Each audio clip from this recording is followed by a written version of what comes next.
Assalamualaikum warahmatullahi wabarakatuh. Salam Om Swastiastu, Namo Buddhaya, salam kebajikan.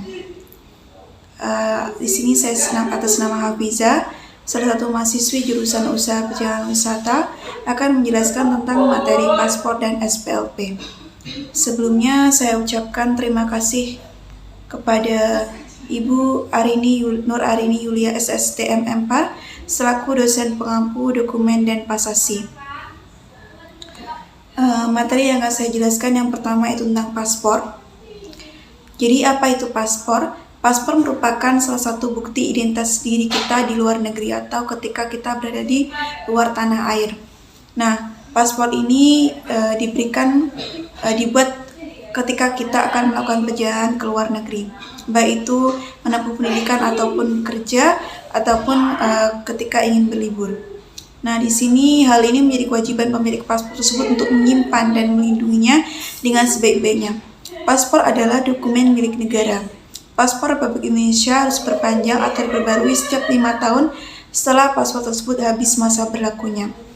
Nah, paspor ini dapat diperpanjang sebelum habis masa berlakunya jika halaman paspor tersebut penuh, rusak, atau hilang. Selanjutnya yaitu tentang tujuan paspor. Nah, apa itu tujuan paspor? Nah, paspor ini diperlukan untuk seorang yang ingin berpergian ke luar negeri karena pemerintah di luar negeri atau pemerintah di negara tujuan akan melakukan verifikasi identitas dan kewarganegaraan seorang. Nah, otoritas suatu negara asing akan memberikan jalan aman dan perlindungan bagi pembawa paspor di negeri asing tersebut. Jadi seorang yang membawa paspor tersebut akan memiliki hak aman atau perlindungan aman yang sudah ditetapkan oleh negara tujuan yang akan kita kunjungi jika kita membawa paspor dari negara kita sendiri. Seorang biasanya harus menunjukkan paspor beberapa kali jika akan terbang dengan pesawat dan jika ingin melintasi perbatasan negara dengan transportasi darat ataupun laut dan udara. Selanjutnya, di Indonesia sendiri ada 6 jenis paspor yang biasa digunakan sesuai dengan kebutuhan masing-masing. Yang pertama yaitu paspor biasa. Nah, paspor biasa ini adalah paspor yang diterbitkan untuk perjalanan reguler atau perjalanan biasa. Nah, di Indonesia sendiri paspor jenis ini diberi sampul berwarna hijau seperti dalam contoh dalam gambar, yaitu berwarna hijau yang dikeluarkan oleh Ditjen Keimigrasian, Departemen Hukum dan Hak Asasi Manusia. Yang kedua itu paspor diplomatik. Nah, paspor diplomatik ini diterbitkan guna mengidentifikasi perwakilan diplomatik dari suatu negara, seperti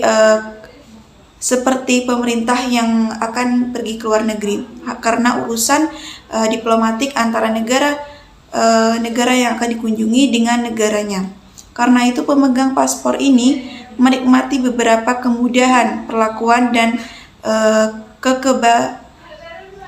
kekebalan di negara tempat mereka bertugas. Di Indonesia, paspor ini diberi sampul berwarna hitam dan dikeluarkan oleh Departemen Luar Negeri. Nah, yang ketiga seperti dalam bentuk contoh ya. Nah, yang ketiga yaitu paspor dinas. Nah, paspor dinas ini atau paspor resmi diterbitkan untuk kalangan teknisi dan petugas administrasi dari suatu misi diplomatik seperti kedutaan dan konsulat ataupun bagi pegawai negeri atau pemerintah yang sedang melaksanakan tugas ke luar negeri. Pemegang paspor jenis ini menetapkan beberapa kemudahan yang tidak dimiliki oleh pemegang paspor biasa. Yang keempat yaitu paspor orang asing. Paspor orang asing atau paspor untuk orang asing atau orang yang tidak berada di negaranya yang dikeluarkan oleh pemerintah Indonesia. Paspor ini selama 2 tahun dan mengandung sebanyak 24 halaman terbitkan untuk orang asing secara permanen yang tinggal di Indonesia yang tidak dapat memperoleh dokumen perjalanan dari negara lain. Selanjutnya yaitu paspor orang asing ini contohnya seperti paspor haji atau umroh. Yang selanjutnya itu paspor haji dan umroh. Nah, paspor haji ini adalah paspor yang berwarna coklat yang digunakan khusus oleh jamaah Indonesia untuk menunaikan ibadah haji. atau umroh. Selanjutnya itu paspor kelompok. Paspor kelompok adalah paspor yang diberikan untuk misalnya kelompok perjalanan anak yang liburan sekolah. Nah, semua dalam perjalanan tersebut cukup hanya memiliki satu buah paspor yang biasanya lamanya berlangsung sekitar 1 mingguan. Selanjutnya saya akan menjelaskan tentang paspor reguler atau paspor biasa. Nah, paspor biasa ini diberikan berdasarkan permintaan yang diajukan pemohon kepada menteri atau pejabat imigrasi yang ditunjuk bagi WNI yang bertempat tinggal atau berada di wilayah negara Republik Indonesia. Nah, yang kedua kepada Kepala Perwakilan Republik Indonesia atau pejabat imigrasi atau pejabat dinas luar negeri pada kantor perwakilan Republik Indonesia yang ditunjuk Menteri Luar Negeri bagi WNI yang bertempat tinggal atau berada di luar wilayah negara Republik Indonesia. Paspor biasa ini berlaku paling lama 5 tahun sejak tanggal dikeluarkan dan tidak bisa diperpanjang lagi jika masa berlakunya berakhir. Nah, apabila masih diberlakukan, WNI bisa mengajukan permintaan paspor biasa yang baru. Jadi ada limitnya. Paspor biasa ini limitnya itu 5 tahun masa berlakunya. Setelah 5 tahun berlaku, kita tidak bisa menggunakan paspor itu lagi, namun kita bisa membuat paspor yang baru lagi, namun tetap paspor biasa. Selanjutnya penggantian paspor biasa. Penggantian paspor biasa dilakukan jika paspor yang dipegang oleh WNI ini habis masa berlakunya, halamannya penuh, hilang, atau rusak. Nah, paspor biasa yang habis masa berlakunya, yang halamannya penuh atau rusak, itu harus diganti dengan paspor yang baru. Dengan penggantian ini, pemohon akan diberikan paspor baru, yaitu dengan nomor paspor yang berbeda, yang berlakunya selama 5 tahun. Namun pada saat ini sudah tidak lagi pelayanan perpanjangan paspor untuk paspor biasa. Di sini saya akan menjelaskan tentang syarat membuat paspor. Nah, syarat membuat paspor ini yaitu yang pertama KTP. KTP ini adalah identitas kita sebagai warga negara Indonesia yang sudah berlaku bagi kita yang berumur 17 tahun ke atas. Nah, KTP ini harus yang masih berlaku. Alternatif lainnya adalah surat keterangan pindah ke luar negeri. Yang kedua itu kartu keluarga yang masih berlaku juga atau KK.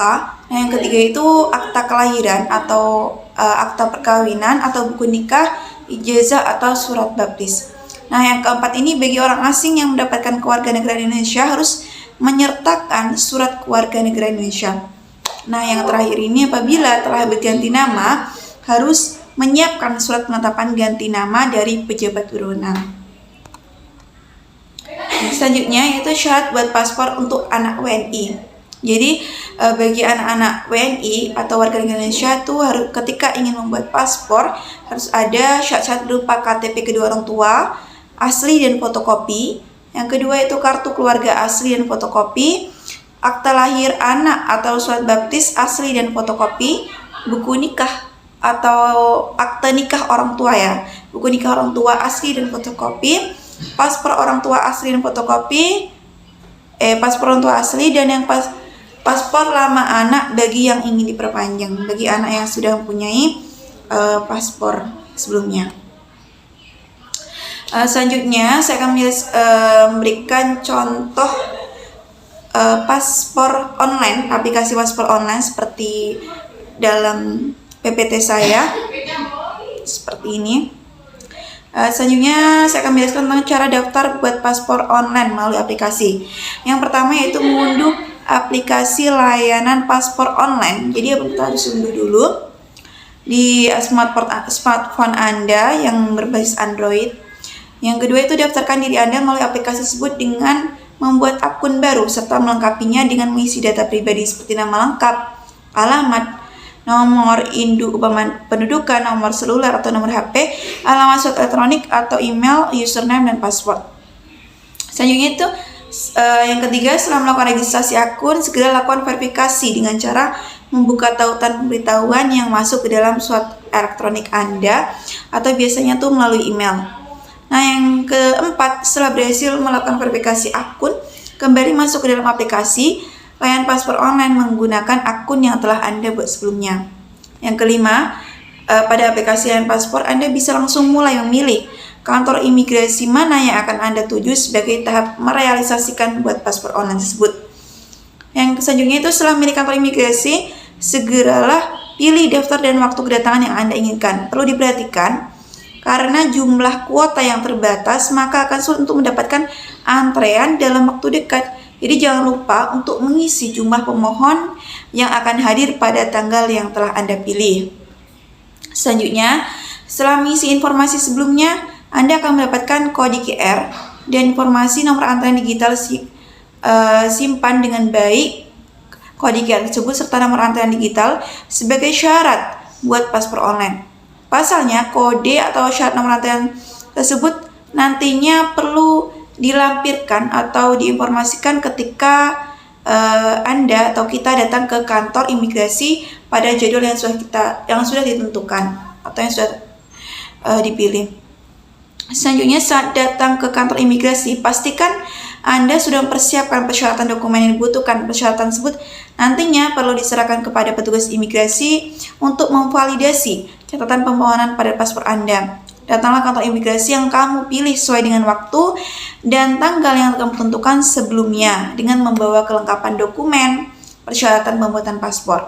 Selanjutnya, setelah melampirkan persyaratan dan tidak ada kekurangan, maka tahap selanjutnya itu Anda perlu merealisasikan buat paspor online dengan melakukan wawancara, pengambilan foto dan sidik jari, serta pembayaran biaya pembuatan paspor.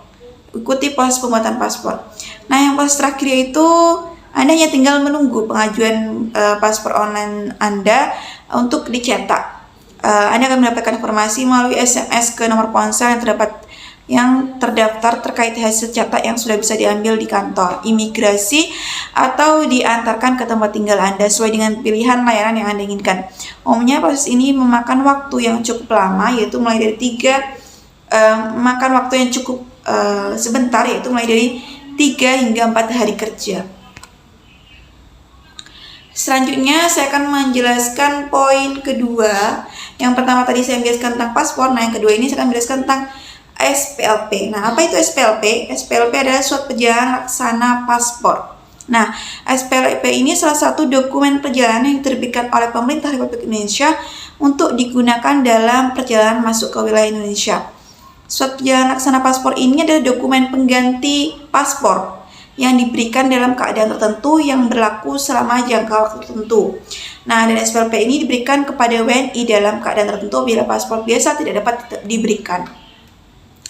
Nah, yang dimaksud dengan keadaan tertentu itu antara lain yaitu seperti jika berada di wilayah negara Republik Indonesia apabila kehabisan persediaan belangko paspor biasa dalam keadaan mendesak, misalnya sakit, atau sebagai realisasi perjanjian khusus Indonesia dengan negara tetangga. Nah, yang kedua, jika berada di luar wilayah negara Republik Indonesia untuk pemulangan ke Indonesia apabila kehabisan persediaan belangko paspor biasa atau apabila kehilangan paspor biasa. Selanjutnya, aturan SPLP atau surat perjalanan laksana paspor. Itu terdapat pada pasal 27 Undang-Undang Nomor 6 Tahun 2011 tentang keimigrasian. Nah, pada pasal 27 ayat 1 tertulis kalau surat perjalanan laksana paspor atau SPLP untuk warga negara Indonesia dikeluarkan bagi warga negara Indonesia dalam keadaan tertentu jika paspor biasa tidak diberikan. Nah, di Indonesia sendiri ada 2 jenis SPLP, guys, yaitu SPLP untuk warga negara Indonesia atau WNI dan SPLP untuk warga negara asing atau WNA. Nah, menurut undang-undang, SPLP untuk WNA dikeluarkan bagi WNA yang tidak mempunyai dokumen perjalanan yang sah dan negaranya tidak mempunyai perwakilan di Indonesia. Selain itu, alasan lainnya SPLP dikeluarkan untuk WNA adalah atas kehendak sendiri atau keluar wilayah negara Indonesia sepanjang tidak terkena pencegahan. Yang kedua yaitu dikenai deportasi.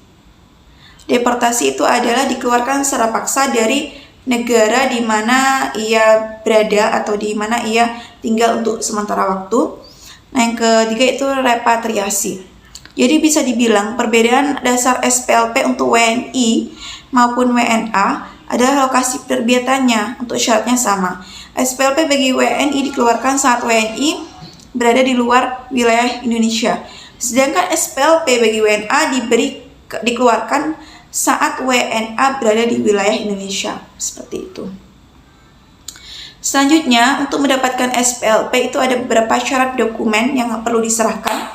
Yang pertama itu paspor asli atau surat keterangan hilang dari kepolisian apabila paspor hilang.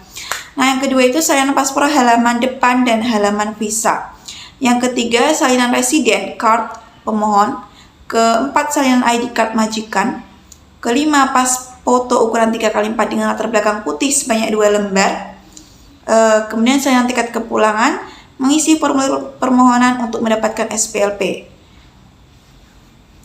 Dengan catatan apabila di negara Muscat itu pemohon harus datang ke KBRI Muscat dan tidak dapat diwakilkan, waktu penyelesaian selama 4 hari kerja, membayar biaya administrasi sebesar RO 3 untuk pemohon nomor 1 dan 2, dan bagi pemohon nomor 3 dan 4 tidak dikenakan biaya.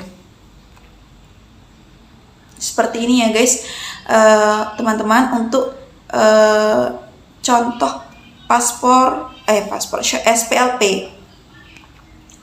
Selanjutnya, permintaan SPLP untuk WNI bisa diajukan kepada yang pertama, Menteri atau pejabat imigrasi yang ditunjuk bagi WNI yang bertempat tinggal atau berada di wilayah negara Indonesia. Yang kedua, kepada perwakilan Republik Indonesia atau pejabat imigrasi atau pejabat dinas luar negeri pada kantor perwakilan Republik Indonesia yang ditunjuk Menteri Luar Negeri. Nah, bagi WNI yang bertempat tinggal atau berada di luar wilayah negara Republik Indonesia, surat perjalanan laksana paspor ini untuk warga negara Indonesia berlaku paling lama 2 tahun dan hanya digunakan untuk 1 kali perjalanan ke Indonesia atau 1 kali perjalanan pulang dari luar negeri ke Indonesia. Baiklah, Ibu dan teman-teman semuanya, hanya ini yang dapat saya sampaikan. Untuk lebih dan kurangnya saya mohon maaf. Mudah-mudahan dapat bermanfaat untuk kita semua. Salam Om Swastiastu, Namo Buddhaya, Salam Kebajikan. Salam pariwisata. Wassalamualaikum warahmatullahi wabarakatuh.